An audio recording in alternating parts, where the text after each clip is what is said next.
Olá, meus amigos, bem-vindos a mais um Cast Mister, o seu podcast de teologia reformada, e esse é o episódio de número 18. Meu nome é Alexandre Rocha e Jesus não usou o cheat code. Essa referência vai ser difícil de pegar. Rapaz descolado.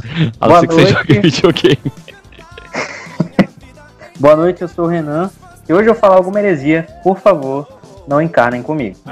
Tá certo. Meu nome é Diego Montenegro e todo pai um dia tem que dizer ao seu filho: seja homem, rapaz. Entendeu? Ser homem, encarnar. Boa referência. Entendeu? Beleza. Entendi. Então, pessoal, no episódio de hoje nós iremos falar sobre a encarnação. O que é a encarnação, quais são as implicações e as aplicações dela e mais um monte de coisa bacana. Fica com a gente que o episódio vai ser muito legal. Mas antes, vamos para os recados da Abadia.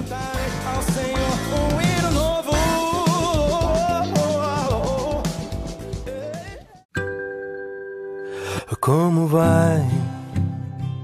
E nos recados da Abadia de hoje, eu quero recomendar que vocês ouçam o nosso último episódio que gravamos com Rodolfo Amorim do Labri Brasil sobre o pensamento econômico de Calvino.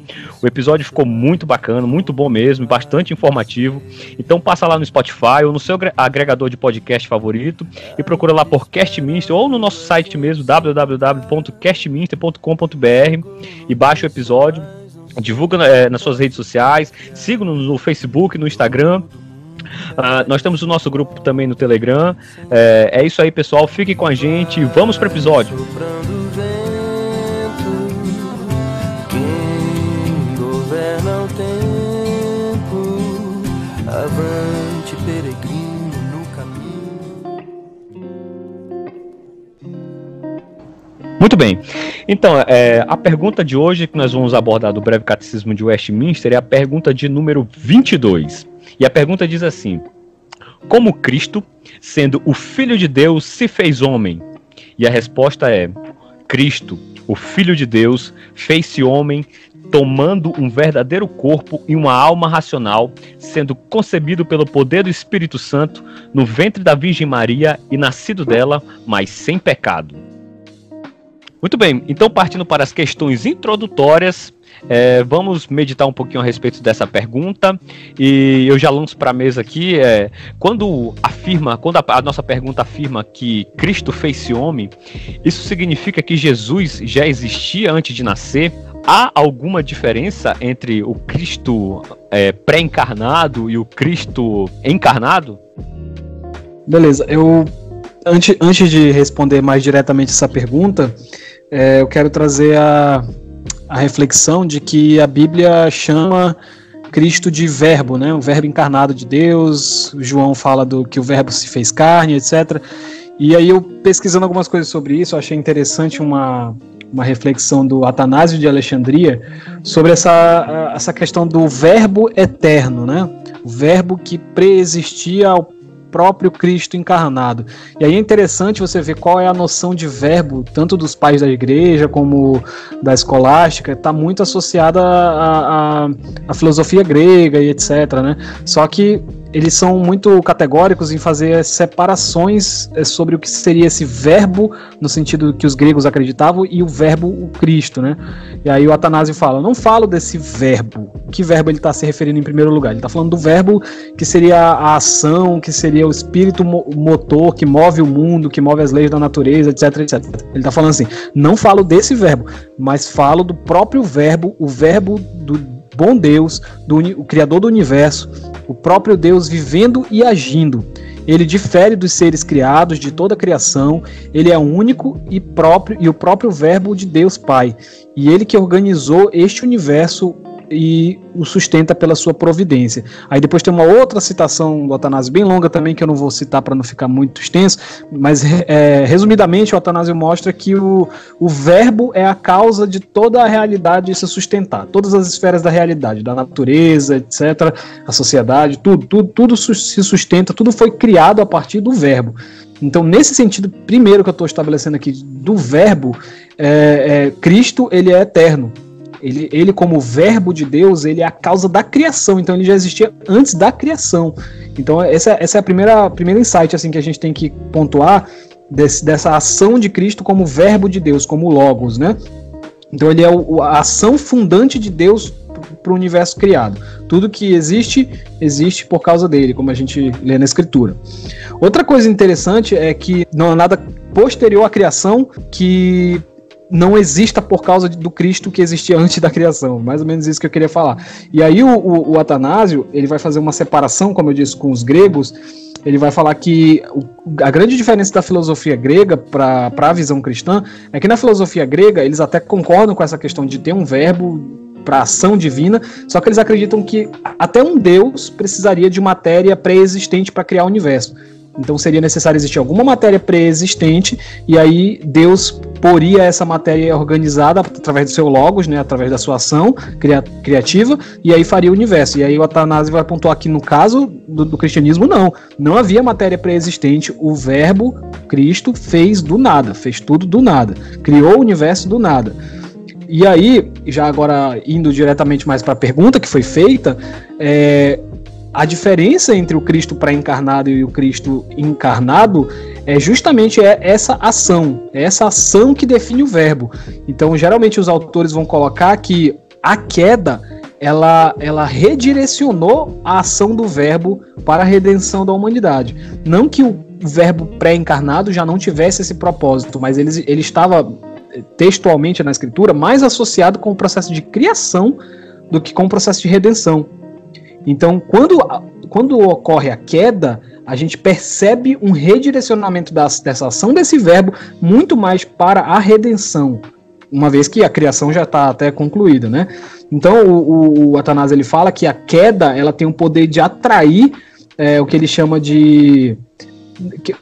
acho que pode ser traduzido como amor, mas ele coloca como filantropia. Ele diz que a queda atraiu a filantropia divina, né? Então é como se ele dissesse que a queda foi o primeiro fator que atraiu o Cristo para essa encarnação que a gente está tratando nesse episódio, para essa aproximação com a criação. Lógico que a gente sabe que, como um Deus soberano, ele não agiu simplesmente porque precisava agir ou porque ele foi impelido a agir. Não, tudo parte dos decretos eternos dele, como a gente já tratou em episódios anteriores. Mas a queda, sem dúvida, é um marco nessa definição de um verbo pré-encarnado e um verbo encarnado. A queda é fundamental, que porque houve encarnação, não dá para explicar porque houve encarnação sem explicar a queda.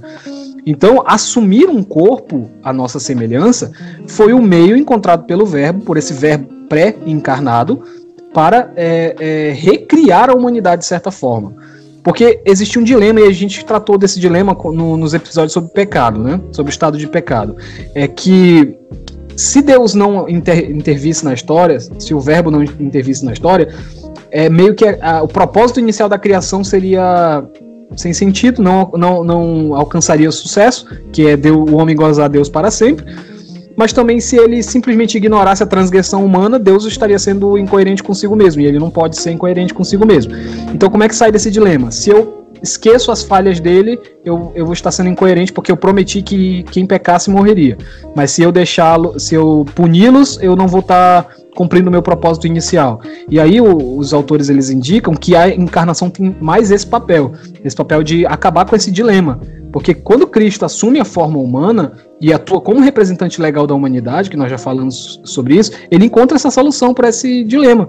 Porque o verbo deliberadamente entregou o seu corpo à corrupção causada pelo pecado para expiar o pecado que não era dele. Ou seja, ele nunca pecou, mas a partir do momento em que ele entra na realidade material, ele já está automaticamente carregando o peso do pecado alheio sobre ele. Porque ele nasce já cercado de limitações. Lógico, a gente vai tratar um pouco mais disso mais pra frente, mas já tá dando para entender que a queda é um marco fundamental para a gente entender o que era o Cristo, o verbo pré-encarnado e o Cristo encarnado. É mais ou menos isso que eu queria contribuir. Bom, depois dessa explicação maravilhosa aí do Diego, me resta muita coisa para explanar, mas se atendo à pergunta sobre se há alguma diferença entre esses Cristos, é interessante a gente lembrar uma abordagem sobre a encarnação que afirmava que Cristo, ele tinha, como Deus, ele tinha tomado a forma de um ser humano já existente no ventre de Maria. Então essa é uma uma abordagem herética que dizia que já existia um ser humano no ventre de Maria e Deus meio que tomou posse daquele ser, de forma que não seria exatamente Cristo em primeiro momento, né? Seria Cristo só a partir dessa tomada de um corpo já pré-existente. Mas o ensinamento que a gente tem da Bíblia mostra claramente que Jesus é o Filho de Deus e também já é Cristo, vamos dizer assim, já é Cristo já em Maria ele já é Cristo, né? Ele não veio a ser Cristo, ele já é Cristo dentro de Maria. Há uma expressão lá em Lucas 1,32 que fala que ele é chamado do Filho do Altíssimo, né? Porque ele veio do seio do Pai. A expressão ela indica que Jesus ele procede de Deus, ele tem procedência divina e ele é pré-existente como nosso Redentor. Esse Filho do Altíssimo, então, ele possui uma natureza divina. Antes dessa pessoa divina ter uma natureza humana, que é derivada de Maria, quando une essa natureza divina com a natureza humana, o Verbo ele já existia, né? Como o Diego bem salientou. Então, ele já era Filho do Altíssimo, ele já era Filho de Deus, ele já era Deus, né? Então, somente mais tarde, depois do nascimento de Cristo, é que os homens eles haveriam de conhecer e de reconhecer o Redentor como Filho do Altíssimo. Nos fala o Weber Campos no livro As Duas Naturezas de Cristo, se não me engano, a União das Naturezas. E em Hebreus 10, no versículo 5 fala: por isso ao entrar no mundo diz, sacrifício e oferta não quiseste, antes corpo me formaste. Esse verso ele vai mostrar também as duas naturezas do Cristo, né? Ele mostra que a natureza divina dele ela existe porque ele fala assim, fala da pré-existência do Verbo, e quando diz que ele ao entrar no mundo, né? Mostra a natureza divina porque fala da pré-existência do Verbo, quando diz que ele ao entrar no mundo. Ao entrar no mundo significa que ele existia antes de vir ao mundo. Vir ao mundo significa o ato da encarnação, da união das duas naturezas. A natureza humana, então, ela é justificada pela expressão corpo me formar. Corpo aqui ele não significa somente a parte física da natureza de Jesus, mas a própria humanidade dele. Então, o Redentor, ele recebeu esse corpo, natureza humana, proveniente da sua mãe, Maria, mas aquele que entrou no mundo já era, né? Já era o Verbo, já era o Filho de Deus. Então, ele tem uma origem já antes dos tempos, antes da própria existência do tempo, né? Então, ele não é temporal, ele já é pré-existente. Então, ressaltando essa questão da dupla natureza de Cristo, eu acho muito interessante porque a pergunta ela vai dizer o seguinte, né? Há alguma diferença entre esses Cristos? Mais para frente a gente vai ver que há diferenças, ou como eu posso dizer, há funções específicas, vamos colocar dessa forma, entre o Cristo que é Deus, Jesus que é Deus, o Filho de Deus, e o Cristo humano, né? Cada um tem uma função estabelecida por Deus, vamos dizer assim.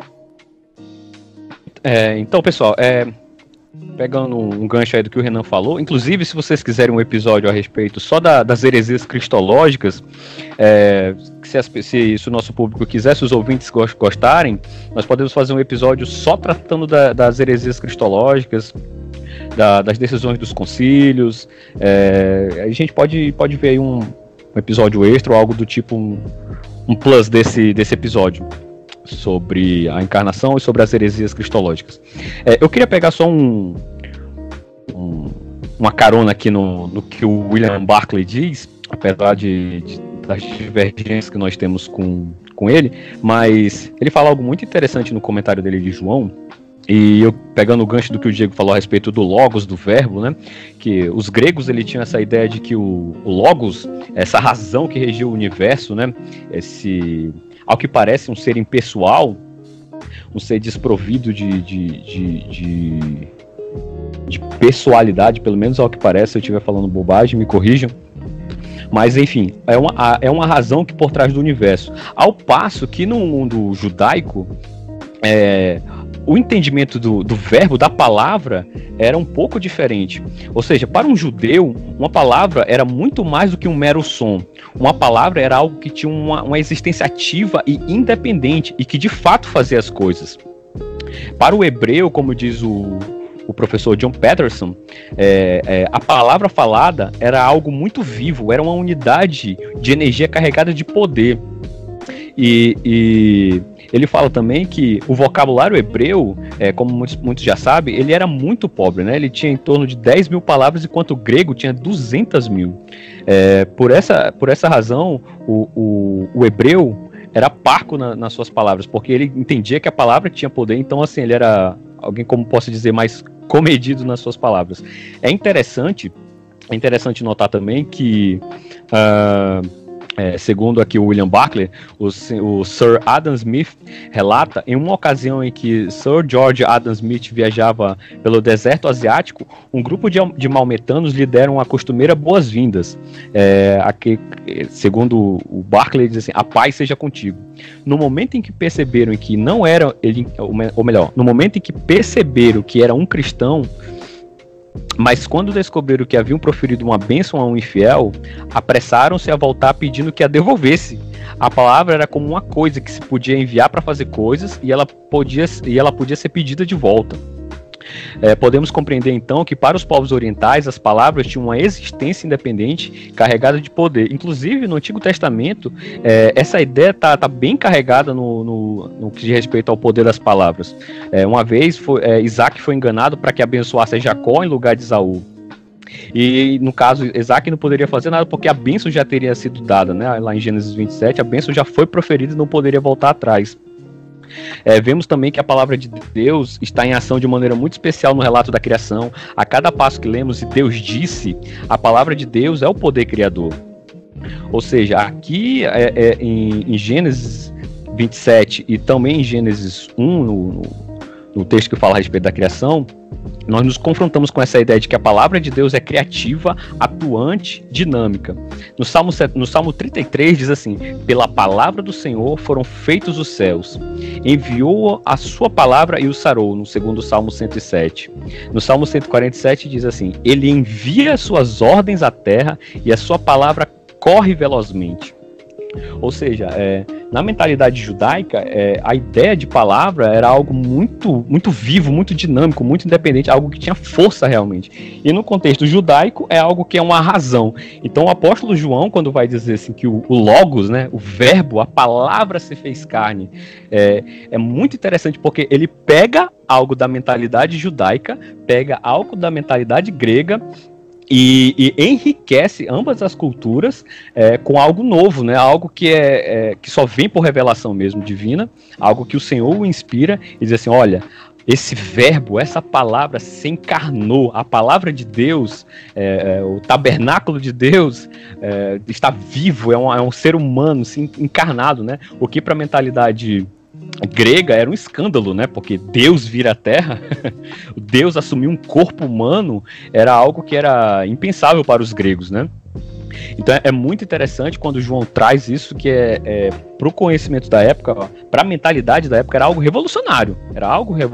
Não era algo que eles assim, ok. Que hoje em dia a gente lê na Bíblia, né? Não, o verbo estava com Deus e o verbo era Deus. Então assim, ok. Mas para a época, aquilo ali, para os leitores originais de João, aquilo ali era revolucionário. Aquilo ali era algo, pô, como assim? Deus Alex, se fez um... Oi? Assim, só para não te cortar muito, mas tu falaste sobre o escândalo que era a encarnação para os gregos, né? Ela também não era nem um pouco muito legal para o lado judaico, né?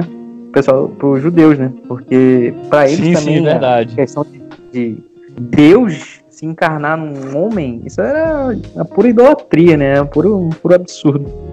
Mas é interessante que mesmo no Antigo Testamento nós vemos algumas epifanias e nós vemos algumas manifestações de Cristo pré-encarnado, né? Quando ele luta lá com, acho que é Jacó, né? Isso. que tem a luta lá que o Senhor fere a coxa de Jacó e tal. Tem algumas aparições, algumas epifanias que chamam, né? Teofanias ou epifanias.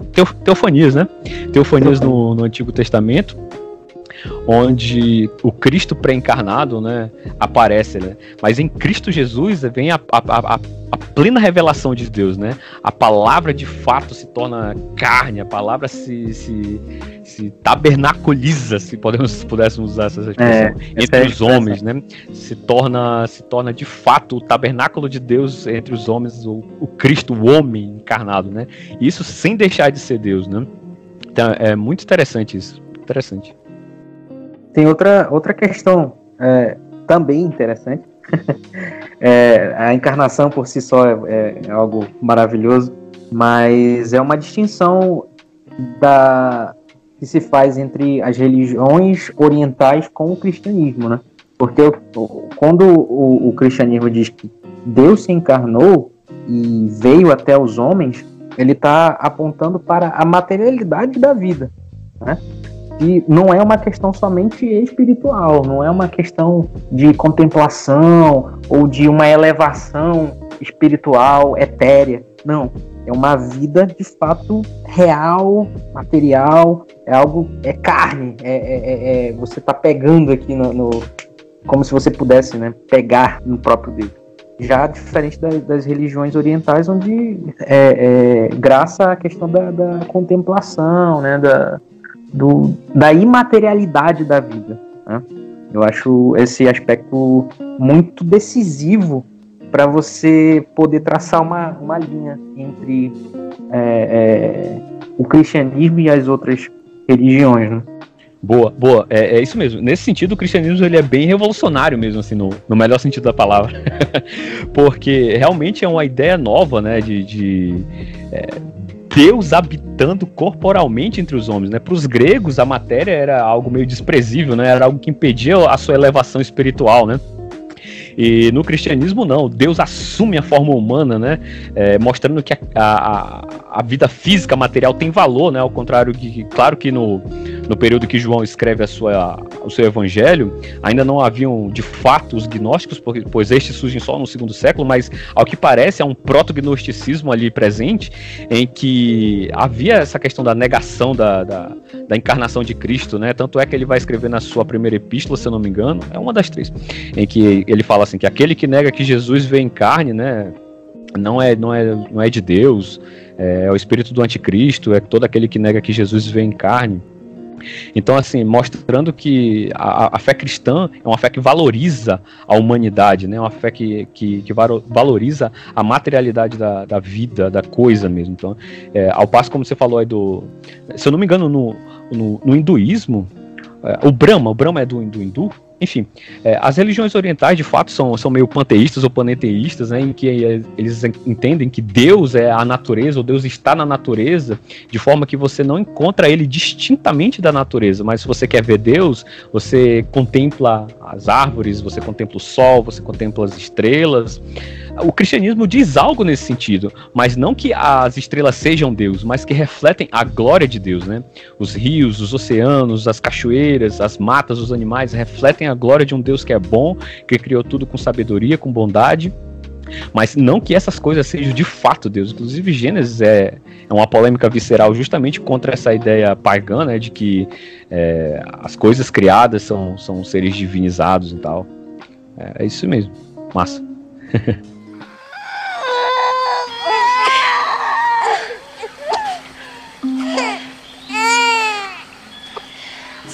Então, pessoal, quando a pergunta 22 do breve catecismo fala assim que Jesus tinha um corpo verdadeiro e uma alma racional, o catecismo está enfatizando aqui a questão da humanidade de Cristo. Agora, uma questão talvez um pouco polêmica. A quais males tipicamente humanos ele estava exposto e a quais males ele não estava? Jesus podia adoecer? Jesus pegava febre, sarampo? Essa questão sobre os males que Jesus estava exposto confirma mais do que nunca a humanidade de Cristo, né? A gente que eu falo assim muito geralmente, né? A tendência de ou divinizar demais Cristo, né? Acaba caindo também num problema, ou humanizá-lo demais, né? Então a gente tem que encontrar um meio termo ortodoxo para isso, vamos dizer assim. E eu creio que Jesus estava exposto aos males tipicamente humanos, como cansaço, como fome, como dor. Ele estava exposto a esses males porque, acima de tudo, ele veio para ser homem como nós somos, né?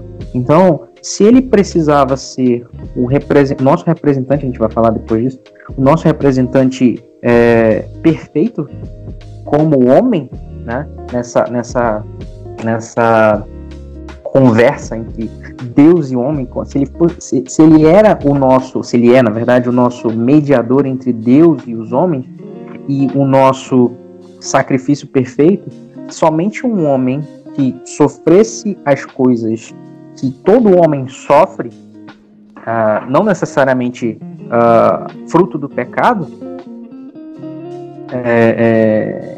ele precisava sentir dor, ele precisava sentir fome. No caso, eu não sei, a Bíblia não relata, mas possivelmente ele tenha ficado gripado, ou sei lá, alguma coisa do tipo, porque todo homem passa por isso, todo ser humano passa por isso, e como nosso representante perfeito, Cristo, precisava passar por isso, né? Mais à frente vai dizer que ele aprendeu a obediência, né, pelas coisas que sofreu. Então isso implica que ele tenha sofrido tudo aquilo que a gente sofreu. Como um homem, ele precisou aprender muitas coisas para poder exercer devidamente os seus ofícios de mediador. O Weber Campos, ele vai falar o seguinte, que ao mesmo tempo em que a gente possui um Redentor onipotente, e isso está diretamente ligado à natureza divina dele, e o nosso Redentor ele era, no caso, né, passível de fraquezas que são propriedades de todas as coisas criadas. Então, as fraquezas a que Jesus ele era exposto por causa da natureza humana dele, ainda antes da ressurreição, elas não têm necessariamente muito a ver com a nossa natureza caída, como dor, angústia, tristeza, morte. A gente vê muitas vezes Jesus angustiado, a gente vê Jesus chorando, né? Jesus chora pela morte de Lázaro, apesar de que logo em seguida ele ia ressuscitá-lo. Então isso é um mal que aflige os homens, né? Aflige os seres humanos. É verdade que ele teve essas fraquezas como substituto penal de pecadores, diz o Weber Campos. Todavia, há outras fraquezas que são próprias da nossa humanidade: fome, sede, cansaço, fraquezas essas que nosso Redentor também teve, a despeito de ser santo no tempo de sua humilhação. E o Weber Campos continua, né? E creio eu que continua a possuir. É interessante isso, ele fala assim: eu creio eu que continua a possuir, mesmo no seu estado de exaltação. Eu justifico essa afirmação. Quando Adão viveu neste mundo, antes de pecar, ele também tinha de comer, beber e descansar. Então, antes da queda, Deus fala, né? De todas as árvores, de todos os frutos das árvores, vocês podem comer. Então, a restauração que Deus está para fazer no homem não vai retirar dele aquilo que lhe é próprio, isto é, a necessidade de comer, de beber e de descansar, porque o homem não será independente. A Escritura diz que seremos transformados para sermos conformes à imagem de Cristo. Cristo é a perfeita imagem de Deus, o homem perfeito. Portanto, ele terá as coisas próprias de um homem perfeito. O homem perfeito é aquele que está de acordo com a plenitude de sua humanidade. A humanidade perfeita de Cristo será como a humanidade perfeita de Adão antes da queda. A natureza humana de Jesus Cristo, ainda que possua as limitações próprias da humanidade, estas não implicam em qualquer noção de resultado da queda. Rapaz, polêmico. Assim, a questão da encarnação é um mistério, né, cara? A Bíblia não nos revela todas as minúcias dessa questão, né? Ela revela como um fato, né? Deus se encarnou em Cristo Jesus e ela não está muito preocupada em desenvolver todas os meandros, todas responder todas as nossas dúvidas a respeito dessas questões, né? Eu, sinceramente, eu tenho algumas dificuldades a respeito de, tipo, não sei se... Talvez os nossos ouvintes também estejam com a mesma dificuldade, tipo, será, mano? Jesus adoecia? Jesus, sei lá, estava sujeito a pegar um sarampo, uma virose, um H1N1. Não sei. O que eu sei é porque assim, quando você falou fraqueza, quando a gente fala fraqueza, a gente geralmente remete à fraqueza moral, né? Como se Jesus estivesse sujeito às mesmas fraquezas morais que nós. Tipo assim, pô, Jesus estava ali, a qualquer momento poderia cair. Não sei. Fato que a Bíblia diz lá em Mateus que depois de ser batizado, Jesus foi levado para o deserto para ser tentado pelo diabo. Então, ao que parece, Jesus poderia ser tentado, né? Jesus poderia ser tentado. Então, assim, e é o que corrobora lá com Hebreus, né? Que ele foi tentado em todas as coisas, a nossa semelhança, mas sem pecado, né? Então, alguns pregadores falam até algumas coisas polêmicas, né? Ou que pode soar polêmico no ouvido de alguns, tipo assim, Jesus foi tentado também na área sexual e tudo mais. Sei lá, eu acho que pode ser plausível. Não me crucifiquem se eu estiver falando heresia, mas assim, me parece plausível, cara, porque é claro que Jesus, isso não quer dizer que Jesus passou por cada tentação mínima que todos os seres humanos passam, porque assim, não teria vida suficiente para passar por cada tentação particular que cada pessoa nesse mundo passa, né? Mas me parece que de forma geral Jesus foi tentado em todas as coisas mesmo, que é o que Hebreus vai dizer, né? A sua experiência humana, a sua vida humana foi marcada por tentação em diversas áreas, e me parece que a área sexual não estava fora disso, ou de vícios, ou de jogos, ou como alguns falsamente o criticavam de glutão e de beberrão, né? Então, me parece que de fato o Senhor Jesus Cristo foi tentado em todas as coisas, porque a Bíblia assim o diz, mas não no sentido de que a tentação para ele é como é para nós, assim, porque muitas vezes quando nós somos tentados pelo pecado, o pecado muitas vezes parece deleitoso, não é? Muitas vezes o pecado se apresenta para nós como algo que é desejoso aos nossos olhos. Não me parece que foi o caso de Jesus, não me parece. Então, assim, eu não sei se o Diego tem algo a falar a respeito disso, mas, sei lá, Jesus adoecia? Jesus podia pegar uma cachumba? Jesus podia pegar uma catapora? Sei lá, não sei. Há alguns mistérios a respeito da doutrina da encarnação que me parece que não estão plenamente revelados na Escritura. Talvez esse seja um deles. Tem algumas coisas para falar assim.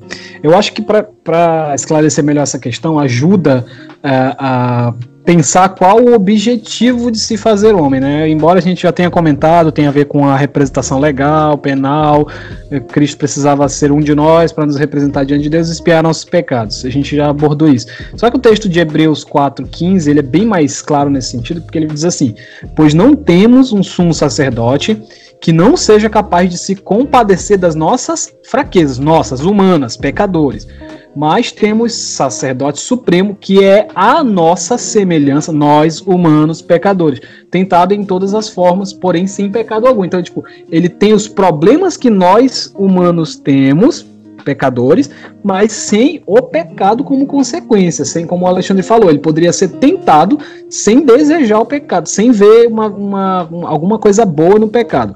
Agora, sobre as outras questões, a questão da doença, eu vou citar inclusive um documento de Westminster, que é a própria Confissão de Fé, no capítulo 8º, ela diz no seu primeiro ponto o seguinte: que o Filho de Deus, a segunda pessoa da Trindade, sendo verdadeiro e eterno Deus, da mesma substância do Pai e igual a ele, quando chegou ao cumprimento do tempo, tomou sobre si a natureza humana, ou seja, é mais do que a forma, o Renan deixou isso claro, não é só a forma humana, ele tomou para si a natureza humana, com todas as suas propriedades essenciais e enfermidades comuns, contudo sem pecado. Isso é a Confissão de Fé de Westminster. Lógico que enfermidades... Olha aí, lógico, não sabia não. Pois é, agora óbvio que enfermidades aqui não vai estar se referindo especificamente à cachumba que o Alexandre falou. Enfermidades aqui são as fraquezas que afligem o nosso corpo. E aí cabe pensar sobre se a origem dessas fraquezas é de fato a queda. né? Aí algumas pessoas vão dizer, não, já que a escatologia diz que não haverá fome no céu, então é porque fome é sinônimo de pecado. Eu não acho tão claro, tão óbvio isso, entendeu? Eu acho que essa questão do Senhor Jesus tomar para si a nossa natureza e sofrer com essas enfermidades tem a ver com essa representação legal do que eu tô falando. Já que ele veio para representar homens pecadores, ele precisava justamente se assemelhar a esses sem, no entanto, pecar. Então ele sofria das nossas vicissitudes, das nossas fraquezas, não por estar infectado, digamos assim, pelo pecado original, mas porque ele escolheu se assemelhar a nós. Então já foi citado alguns exemplos aí de Jesus chorando, de Jesus precisando dormir, né? Novamente, não acho que seja tão claro assim que sono, fome, doença seja sinônimo de queda, mas acho que, ainda que seja, o Senhor Jesus pode ter tomado para si essas características para ser o perfeito representante da humanidade. Não que ele tenha sido infectado, não que o bebê Jesus no ventre de Maria herdou, digamos assim, o gene do pecado, para pegar a analogia que a gente fez alguns episódios atrás. Não que o Senhor Jesus tenha esse gene, mas ele escolheu se assemelhar na sua soberana vontade. Ao tomar a atitude de encarnar, ele escolheu se assemelhar à humanidade no estado em que estava, pecadora, para carregar sobre si esse pecado de maneira mais crível. Então, de maneira muito crível, o fato do Senhor Jesus sofrer fome, sono, é expressão, sabe? É palpável o quanto ele é o nosso representante, o quanto ele nos representa. E aí, novamente, o texto de Hebreus 5:9, que já foi citado por vocês dois, ele vai dizer que mesmo considerando o fato de que Jesus era o Filho de Deus, ele aprendeu. Ou seja, ele teve que aprender alguma coisa, ele aprendeu a obediência por intermédio das aflições que padeceu e uma vez aperfeiçoado, o texto diz que o texto diz que o Senhor Jesus foi aperfeiçoado por esse aprendizado que a aflição lhe trouxe. E aí quando ele foi aperfeiçoado, ele se tornou a fonte de salvação eterna para todos os que lhe obedecem. Então, me parece que todo esse calvário de Jesus, ele tem esse papel de levá-lo ao ponto culminante da vida dele, que é ele orando ao Pai, pedindo que o Pai passasse o cálice, e a Bíblia diz que ele soou gotas de sangue, e depois cedeu e disse que seja feita a tua vontade. Então olha o ápice do sofrimento humano, né? Imagine que biologicamente o que é necessário para um ser humano chegar a esse ponto.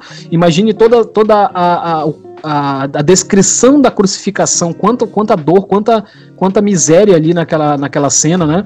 Então eu acho que tudo isso é pela representatividade. Esse é o meu palpite, é pela representatividade que o Senhor Jesus topou sofrer tudo isso. Agora tem um detalhe. O apóstolo Paulo, quando fala da ressurreição do corpo, diz que o Senhor Jesus passou por tudo isso por um outro propósito também que a gente precisa mencionar, que é ser a primícia dos que dormem. Isso tá lá em 1 Coríntios. O apóstolo Paulo fala que o corruptível não pode herdar o incorruptível. Ou seja, o corpo corruptível não pode entrar no céu. E aí tem um detalhe. Se o Senhor Jesus tinha um corpo que padecia as nossas dificuldades, e se essas dificuldades eram causadas pelo pecado, após a sua glorificação, teoricamente, essas dificuldades não teriam mais que existir, né? Então o que acontece? Isso significa que nós pecadores, nós vamos morrer um dia, se o Senhor Jesus não voltar antes, e aí na ressurreição, nosso corpo, tudo aquilo que é corruptível nele, não existirá mais. Isso aí a gente pode afirmar com certeza, porque o apóstolo Paulo deixa bem claro. Então esse é o propósito também do Senhor Jesus padecer, porque quando ele tem o corpo dele glorificado, aquela fagulha de limitação física do corpo dele não existe mais. O Senhor Jesus não pode mais ser morto, porque ele venceu a morte. Então eu acho que é essa a lição didática da coisa, sabe? Nós estamos aqui padecendo pelo pecado, nós estamos aqui padecendo doenças e um monte de coisa, e a lição é que, porque Cristo venceu a morte, não importa o que aconteça conosco, quando a morte chegar, nós vamos ressuscitar com um corpo melhor do que esse, que não terá mais essa esfera de corrupção. Então acho que o Senhor Jesus, ele inaugurou essa, vamos dizer assim, entre aspas, essa nova era. Ele inaugurou essa era onde os corpos adentram o céu, porque os corpos não são mais corruptíveis. Eu acho que essa é a mensagem dele tomar para si as nossas vicissitudes, as doenças e etc. É de mostrar que a morte foi vencida e que quando nós enfrentarmos a morte, ela nada mais vai ser do que uma passagem pela qual o nosso corpo, nosso novo corpo glorificado, vai herdar a eternidade. Eu acho que é isso daí. Põe aqui o teu dedo e vê as minhas mãos. E não sejas incrédulo, mas crente. Senhor meu e Deus meu. Passando adiante agora, pessoal, no caso, do seu nascimento até a idade adulta, Jesus teve que se desenvolver intelectual e fisicamente. Como esse fato não rebaixa a sua divindade, seria correto dizer que Cristo encarnado e que se esvaziou de si seria de alguma forma menos perfeito? Então, como vocês já mencionaram, a encarnação é uma doutrina de fato polêmica, escandalosa para alguns e serve de motivo de chacota também, né? O apóstolo Paulo vai falar sobre isso lá em 1 Coríntios capítulo 1 e 2, onde ele mostra que que o cristianismo conseguiu o impossível, ele uniu judeus, romanos e gregos, que todos tinham em comum isso, zombar, né, da doutrina da encarnação, da doutrina de Cristo como Deus e homem. Então, os judeus, eles caluniavam a Cristo, dizendo que ele era um mentiroso, e os gregos zombavam dessa religião que rebaixava as figuras divinas a um mero homem qualquer, né? Então, só que para o cristianismo, na verdade, isso é sinônimo de glória, né? Pode-se dizer que não é uma aparente humilhação mesmo, é uma humilhação mesmo. Nossa confissão de fé, nosso catecismo de Westminster, a gente vai tratar daqui a alguns episódios sobre no que consiste a humilhação de Cristo. Então, de fato, é humilhação mesmo. Então, por que é gloriosa essa humilhação? Primeiramente porque o propósito dela não é a humilhação em si. Essa humilhação foi necessária, como a gente respondeu na pergunta passada, para o fim supremo dela. E esse fim supremo é justamente a glorificação. Então, me parece que essas religiões, elas têm essa ideia da humilhação da humilhação de Cristo como algo que pode ser zombado, porque para elas parece ser o ápice, né, do que define a religião cristã. Mas, na verdade, o ápice do que define a religião cristã é o corpo se unindo ao cabeça.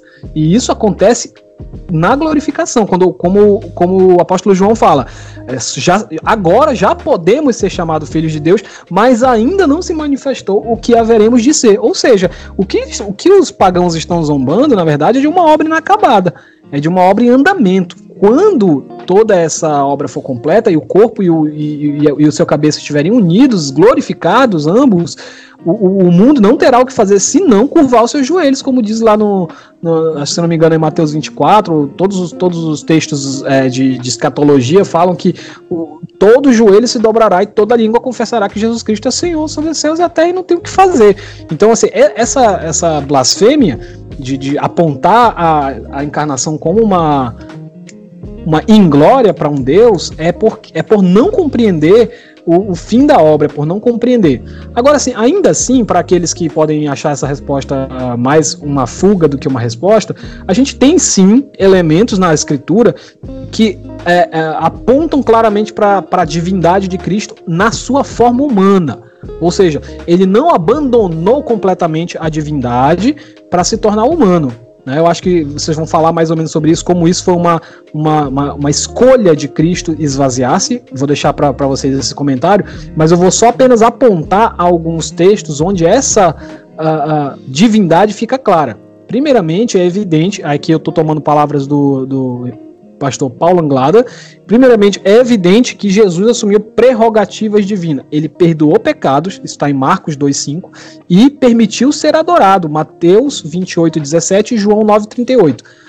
A ele também, em Cristo, foram atribuídas características divinas, tais como a santidade absoluta, aquele que não conheceu o pecado, né? O apóstolo Paulo fala em 2 Coríntios 5,21, é atribuída a Cristo eternidade, quando ele diz, glorifica-me, ó Pai, contigo mesmo, com a glória que eu tive junto de ti antes que houvesse o mundo, João 17,5, e conferi também João 1,1 e 8,58.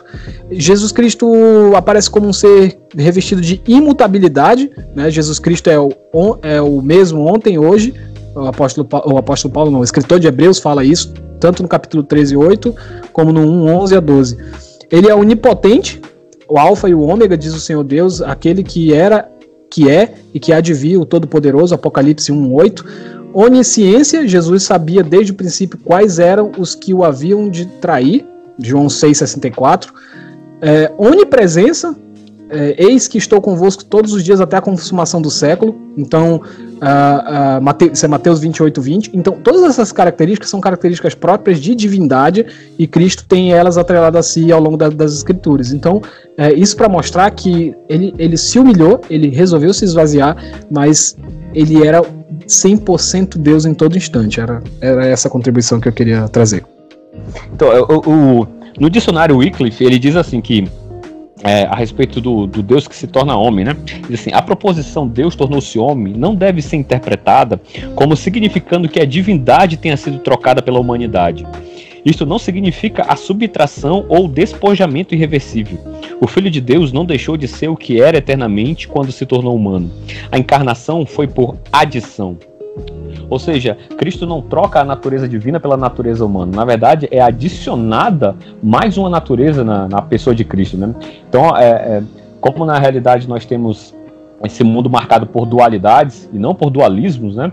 Não existe essa briga de forças, não existe esse maniqueísmo de bem contra o mal, de duas forças opostas de igual força lutam entre si. Mas nós temos dualidades, nós temos o dia e a noite, nós temos o sol e a lua, nós temos na pessoa de Cristo, nós temos o divino e nós temos o humano, né? Então, na pessoa do divino, no ser de Cristo, a humanidade é adicionada. Então, o Jonas Madureira, no livro dele que é sensacional, que é o Inteligência Humilhada, a respeito do esvaziamento, né, que é o que nós estávamos falando na pergunta, ele diz assim que a kenosis de Cristo, ou seja, o esvaziamento de Cristo, não é onipotência mitigada ou perdida. Antes, é a decisão de Cristo de não fazer uso de sua onipotência. Por isso que eu comecei o episódio falando que Jesus não usou o cheat code. Se não sabe o que é cheat code, pesquisa aí no Google rapidão. Cristo não deixou de ser Deus, apenas não tirou vantagem do fato de ser Deus. Então, aquele texto de Filipenses que diz que pois ele, subsistindo em forma de Deus, não julgou como usurpação o ser igual a Deus. Antes, a si mesmo se esvaziou, assumindo a forma de servo, tornando-se em semelhança de homens e reconhecido em figura humana. A si mesmo se humilhou, tornando-se obediente até a morte e morte de cruz. É interessante que ele entrou na história da humanidade não como Senhor, mas como servo, e a despeito de permanecer como Senhor, esteve entre os homens como alguém que não buscou levar vantagens em razão da sua natureza divina.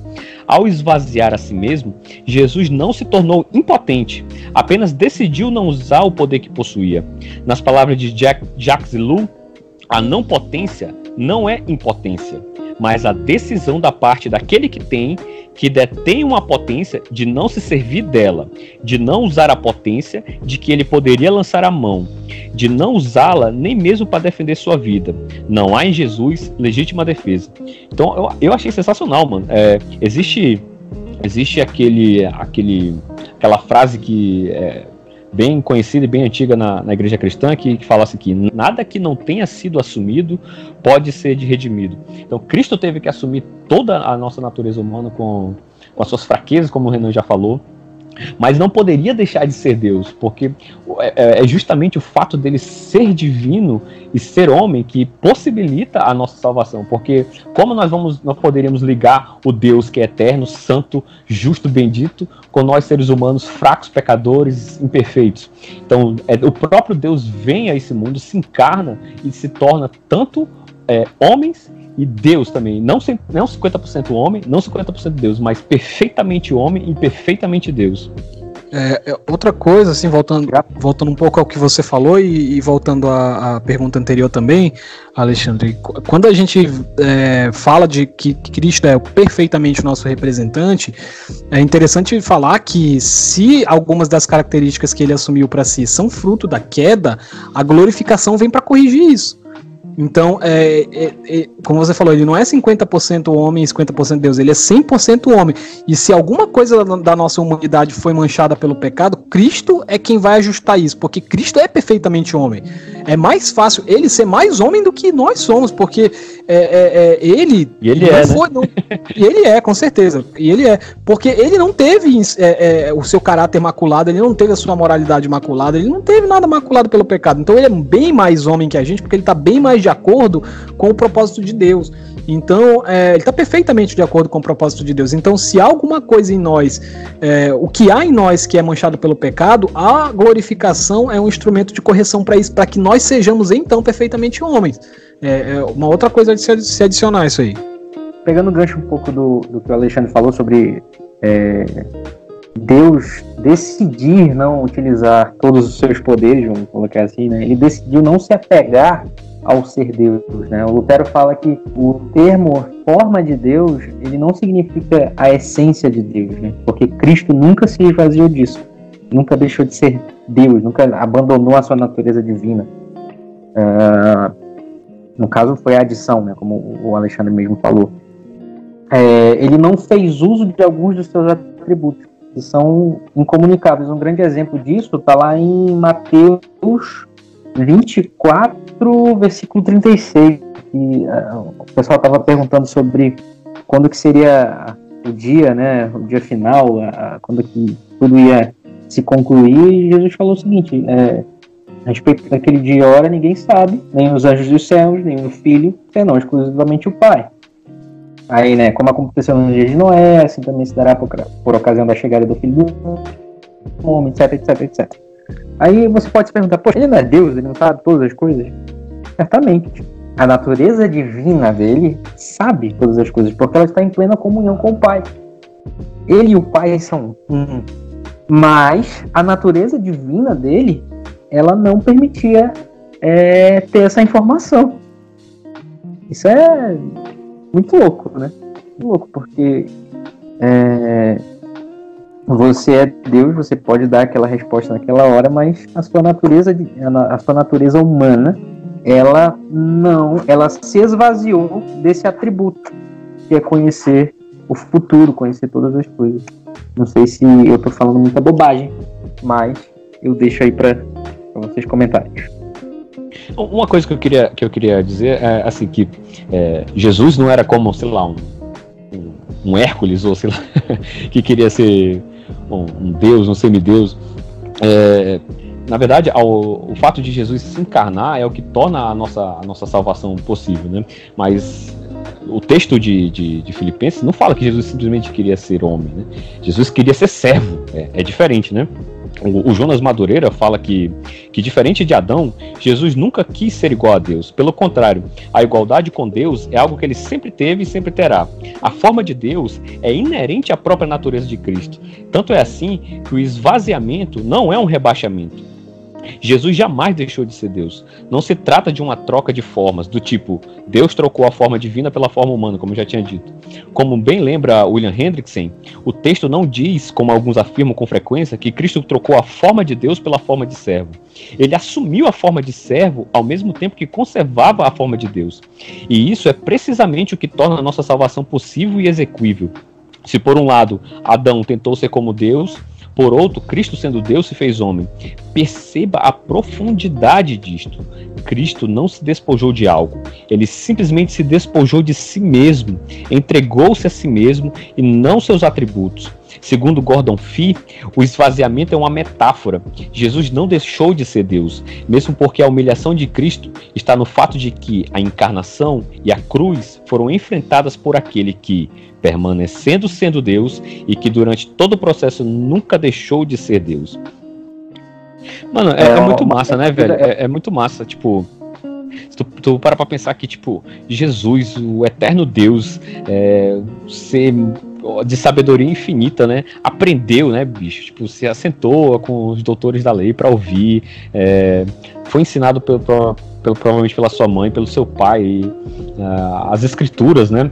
Teve que aprender, ele que sabia tudo, aprendeu a memorizar a Bíblia, aprendeu sobre marcenaria provavelmente com seu pai, né? Já que ele ele era marceneiro, né? Então, tipo, aquele que sabe tudo, aprendeu, cara. Isso é muito massa, assim, né, bicho?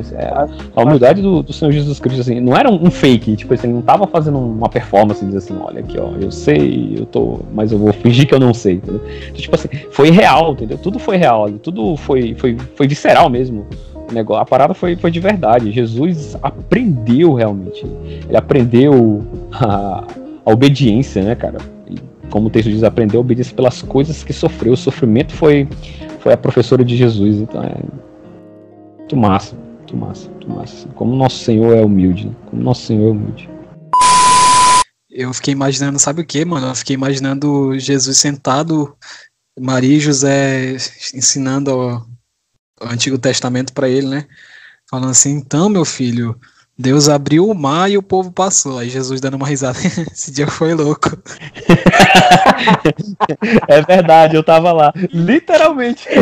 Literalmente, né? Tomé, porque me viste, creste. Bem-aventurados os que não viram e creram. Partindo já para finalizar o episódio, que já está bem comprido, diga-se de passagem. Pessoal, nós temos visto que Cristo é o nosso representante no Pacto da Graça, né? Mas o que a encarnação significa para nós como participantes desse pacto? Que aplicações nós podemos tirar a respeito dessa questão da encarnação de Jesus Cristo? A respeito da encarnação e do pacto, etc., eu vou citar aqui mais uma vez, né, o Heber Campos. Ele diz o seguinte: observe a segurança que este pacto eterno lhe dá.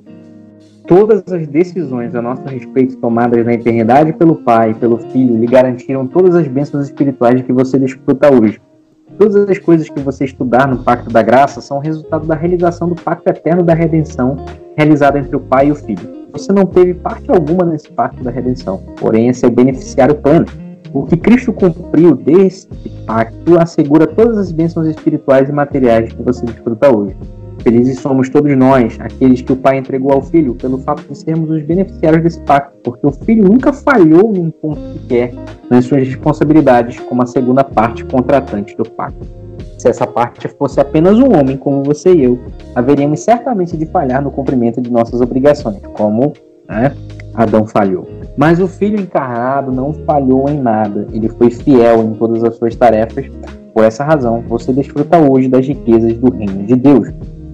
Observe, então, as pessoas da Trindade, como elas confiam uma na outra. Quando digo isto, estou me referindo à confiança do Pai com respeito ao Filho, de que ele iria dar conta totalmente do recado, realizando todas as coisas que o Pai lhe confiara para fazer. O Pai disse do Filho: eis aqui o meu servo, a quem sustenho, o meu escolhido, em quem a minha alma se compraz. Isaías 42:1. Com isso, o Pai quis dizer: eu sei que ele vai fazer toda a minha obra, que eu posso em tudo contar com ele e eu tenho alegria nele. O Pai confiou plenamente no Filho, que deu antecipadamente a redenção aos santos do Antigo Testamento, antes mesmo de concretizado o resgate histórico do Filho. Sua redenção lhes foi assegurada pela certeza dada pelo Pai de que o Filho haveria de encarnar-se e realizar perfeitamente a sua tarefa.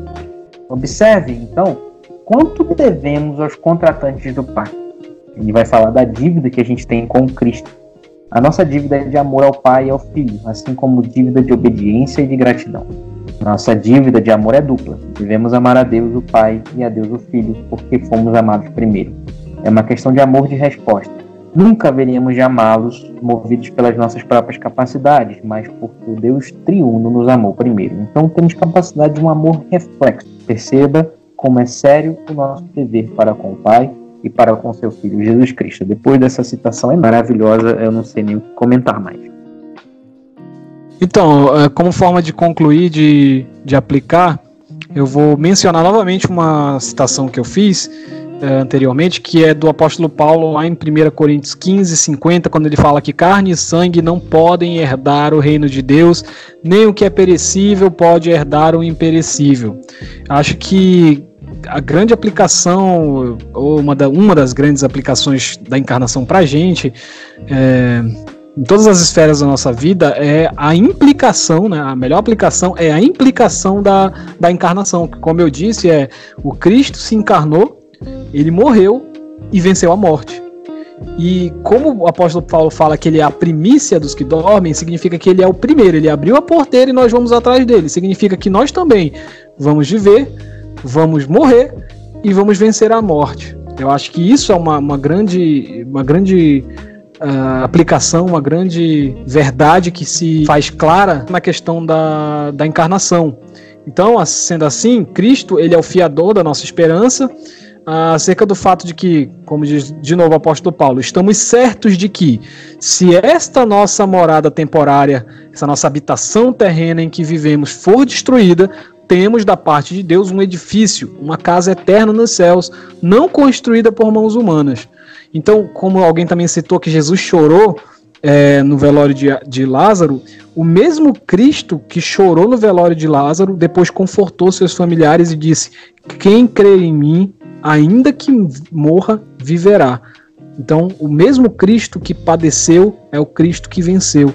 Então, nós haveremos não só de padecer, mas de vencer junto com ele. Para mim, essa é a grande aplicação. Então, eu pensando a respeito de algumas aplicações sobre a encarnação, o que a encarnação diz para nós, tem aquele texto clássico quando o Senhor Jesus Cristo lava os pés dos discípulos. No dicionário de ética cristã, ele diz assim que o Deus encarnado lavou os pés dos discípulos, assumindo a carne humana e esse serviço.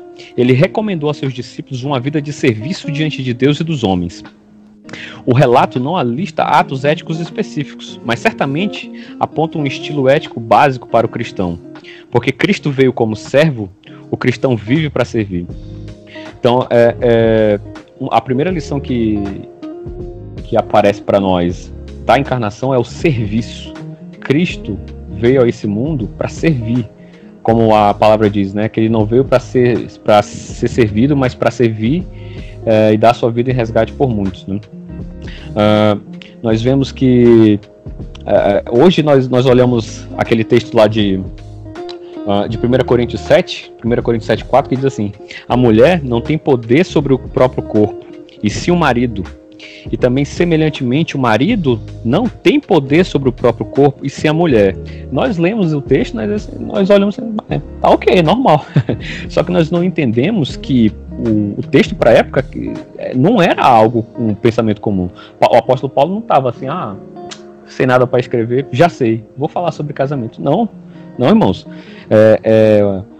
O contexto ali era de objetificação, né? A mulher não era nem vista como um ser humano digno, né?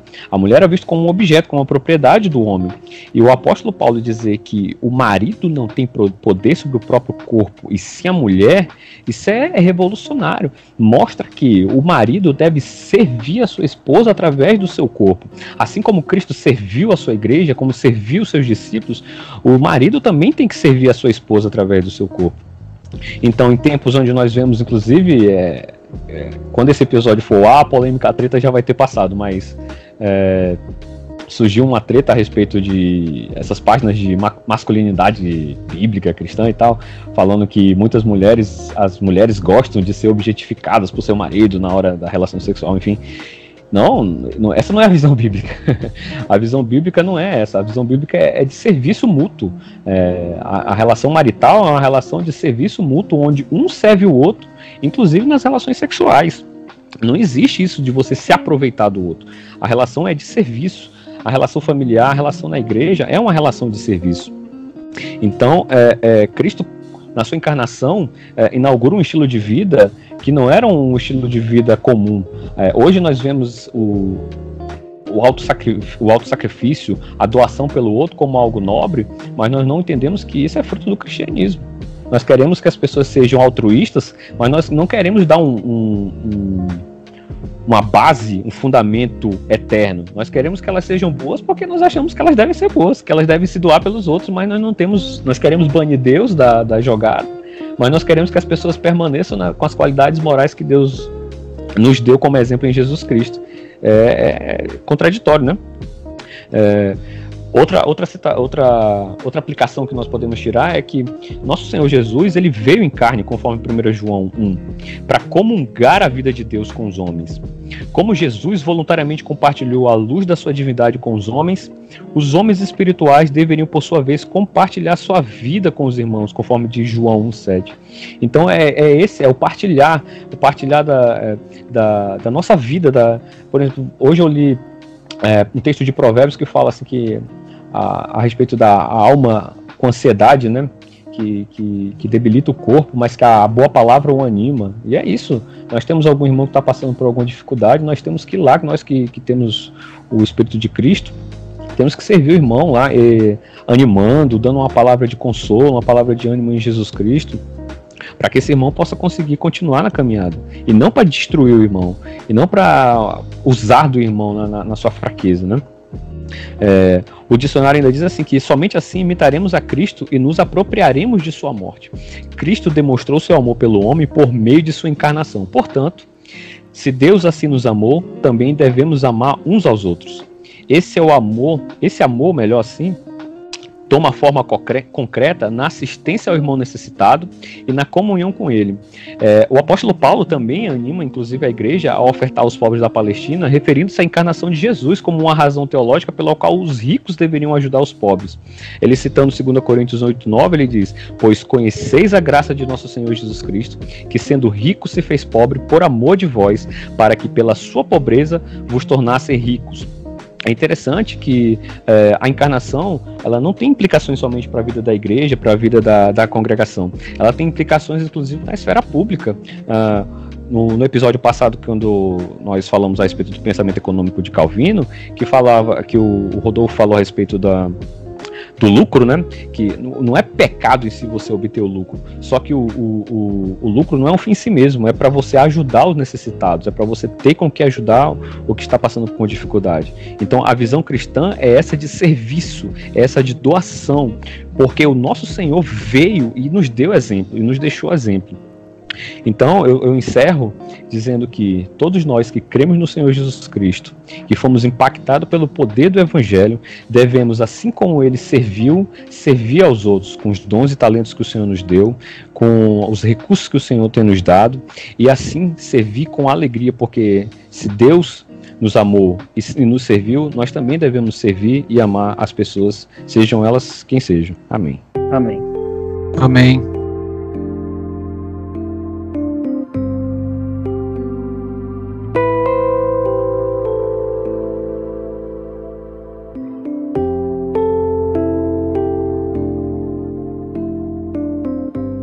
Então, meus amigos, chegamos ao final de mais um episódio. Trouxemos aqui muita informação, espero que tenha sido edificante para todos vocês. Mais uma vez, pedimos para vocês nos seguirem nas nossas redes sociais, Facebook, Instagram. Se o Senhor permitir, nos vemos daqui a 15 dias. Nós vamos trazer muitas novidades para vocês. Então, um grande abraço a todos, até logo, se o Senhor assim permitir, e valeu! Valeu! Valeu! Tão gloriosa outrora, tão bela e tão viril, tão abatida agora, de afronta escarnecida.